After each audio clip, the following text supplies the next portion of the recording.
All right, right here is the post section. Basically what you do is you go over to post in the navigation and you click on add new. And basically what you want to do is the very basics of it is you add a title and some content and you hit the publish button. That's basically the overview of posts. There's a lot more details to it. First of all, you have your rich text editor here. That means basically it works just like Microsoft Word or an open office document. So whatever you want it to do, it will do for you. Such as if you want to hit bold, you don't have to know the HTML behind it. You just click the bold button and there you go. And the same thing applies if you want to do italics or strike through. It'll do it all for you. If you prefer to work in HTML, there's a tab over here that you can use to work in HTML. But if you want to just stick with a visual editor, you can just stick right there. And it has all the standard options: bulleted text, lists, block quotes, the left and right adjustment, and ability to add links, and also spell checking. Spell checking is kind of slow in WordPress. You might just want to stick with the spell checker that your browser provides, and just about all of them provide one. So another good thing about WordPress is the read more, and this is called insert more tag. And what that basically does is it allows you to cut off how much content you're providing on your home page. So if you only want to show a little snippet of your blog post and have people be able to go to another page to read the full thing, it kind of keeps your front page compact and clean and sleek. That way you're not showing massive blog posts for all this content loading that people have to wait for. This allows things to go very fast and very smooth and just have your people scan over it to see what they want. Another valuable tool that a lot of people don't really use is the full screen mode. You click on this and this will put everything into your full screen. So if you have a tendency to write long blog posts or you have a tendency to edit things in a very stylistic way and you want to see what it all looks like, you can use this full screen option. So don't forget that that's there. It's a very useful thing. And there's also a thing called the kitchen sink. It's a very quirky little thing about WordPress. It's all the advanced options inside of WordPress. You click on it, it'll give you the more advanced options. They're not as commonly used. It has an undo and a redo and also this help section here. But there's a lot of things that you have in there that you're not going to use as often, such as your headings and stuff like that. But just know that it's there in case you want to use it. So that's the kitchen sink. On your right hand side, you have your publishing options. You can save it as a draft, preview it before it's published, and then you have these three items down here.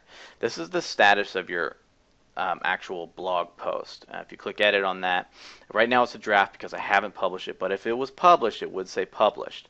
But you also have a couple different options. If you have a multiple author blog running, or if someone else has to review it, you can put a pending review on there, and that will allow people to basically say, hey, this is ready to be reviewed and published, I just need you to take a look at it first. So that's a really good option if you're a multiple author blog owner. This is your visibility is the next one. Right now the visibility is public, so that means that the moment that you hit publish, it'll start going on your home page immediately. There's a couple different options you have though.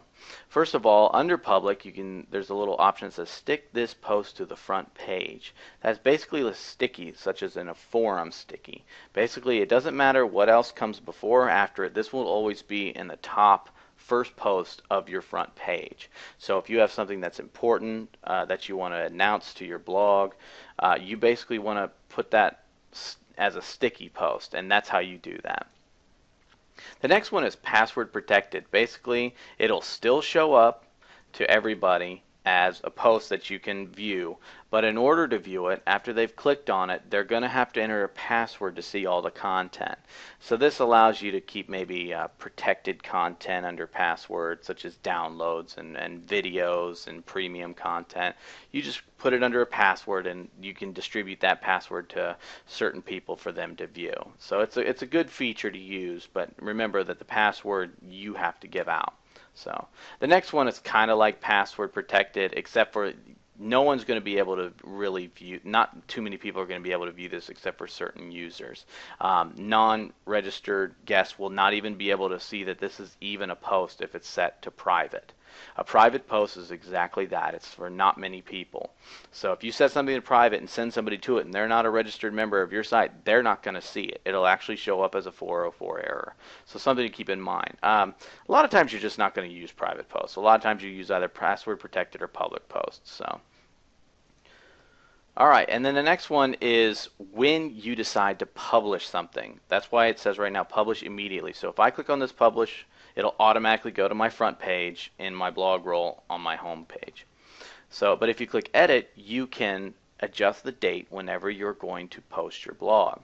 Um, a lot of people, when they first have a blog, they want to show that they have some content, so they'll maybe put it in the past, such as, maybe put it a couple months ago and make it look like an older post. But also another great feature about this is that you can actually schedule your posts. So maybe you want to do all of your blogging in one time frame, and you just set to have it drip feed its content over the course of maybe a couple days. So let's say you have 10 articles and you want to publish them once a day. Well, you don't have to go back every single day and publish it. You can publish all your articles at once and just schedule them to post on a different day. So basically this one I want to maybe schedule for the 9th, so I want this to go tomorrow. So I click OK, and it actually says schedule for, and this changes the schedule. So it's a really handy feature if you want to keep yourself organized and kind of maximize your time instead of always having to come back and do the same tasks every day. So down here, next option is the post tags. Basically, there's a little keywords that you want to put in there to kind of let people know what your individual post is about. If it's about the iPhone, you want to put iPhone in there. If it's about money, you want to put money in there. And it's also, the more of the same tag you use, the more prominent it'll be on your site. Therefore, if you want to use maybe a keyword or a tag cloud, the more times you use the word money in there, it's going to show up as a bigger word in your tag cloud. Categories, just a way to keep your posts structured so that in case people are looking for a category that you had designated. Like I said, once again, if you were talking about iPhones, maybe if you were talking about an iPhone app, you would have an apps category. And that way people maybe you always want to read your blog, but really want to read more about, let's say, the iPhone apps, they're going to go to the apps category. Down here is a couple of optional things. These are not required when you are posting, but it's something that maybe some themes use or maybe some plugins use, so just kind of keep it in mind whenever you're using that. So an excerpt is basically a summary of what your post is about, kind of like the stuff that's above your read more link. Some themes use it, some themes don't. Try it out with your theme and find out, so you're not writing excerpts for no reason. Trackbacks, don't worry about that too much. It's not something that's really used that much. Custom fields, what you want to do is that's something that's also can be used by themes and plugins, but if it's not used, then don't even worry about it. So basically you can say, videos I'm watching, happy feed. And that basically, it'll show up in your theme. It can tell you your mood sometimes and stuff like that through a custom field. And also down here at the bottom is discussion. This is the different things that will allow collaboration across your blog. Comments, basically, if you want people to be able to comment on the blog post, you just allow the comments. Allow trackbacks and pingbacks. Basically what that is that whenever somebody links to you, it'll notify the other blogs whenever you're, posting an update or something along those lines, and blogs will also let you know when they're linking to you. So, but if you don't want to allow that kind of stuff for different privacy reasons and stuff like that, you can just simply uncheck them. And that about does it for posts. Basically, there's a couple more advanced options that we'll cover later on in other videos, but this pretty much does it for adding a post.